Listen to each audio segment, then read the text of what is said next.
एक बार स्कूल में मैडम पढ़ा रही तो बच्चों से सवाल पूछा, बताओ ताजमहल कहाँ पर स्थित है। तो सारे बच्चे बोले मैडम आगरा में। तो मैडम बोली गलत जवाब, ताजमहल गाजियाबाद में। सुनते ही बच्चे कंफ्यूज हो गए। फिर उन्होंने यही बात घर पे बताई तो सारे बच्चों के माँ बाप इकट्ठा होकर अगले दिन हेडमास्टर के ऑफिस पहुंचे और बोले आपकी मैडम बच्चों को गलत पढ़ा रही है, ताजमहल गाजियाबाद में बता रही है। फिर हेडमास्टर बोला पहले तो सारे अपने अपने बच्चों की फीस जमा कराओ, और दूसरा आप 6 महीने से बुलाए से भी नहीं आ रहे हो, और जब तक फीस जमा नहीं होगी तब तक ताजमहल तो गाजियाबाद में ही रहेगा।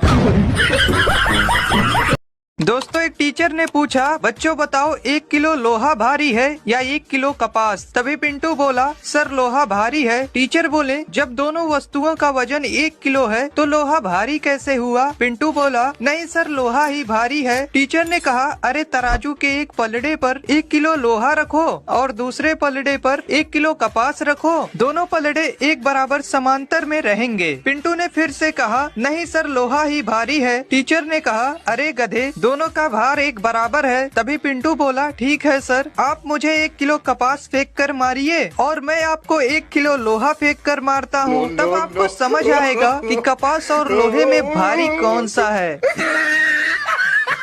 दोस्तों, एक बार एक टीचर ने अपने एक छात्र से पूछा अगर तुम्हें रास्ते पर एक 100 रुपए का नोट और एक 50 रुपए का नोट पड़ा मिले तो तुम कौन सा नोट उठाओगे। वह छात्र अपने आप को बहुत चालाक समझता था। उसने फट से उत्तर दिया सर 100 रुपए का नोट। टीचर बोला तुम मूर्ख हो। तभी टीचर ने यही प्रश्न दूसरे छात्र से पूछा। दूसरे वाले ने उत्तर दिया सर मैं 50 रुपए का नोट उठाऊंगा। टीचर बोला तुम और मूर्ख हो। यह सुनकर पहले वाले छात्र ने पूछा सर आप ही बता दो हमें कौन सा नोट उठाना चाहिए। टीचर ने कहा बेवकूफ तुम दोनों नोट नहीं उठा सकते हो।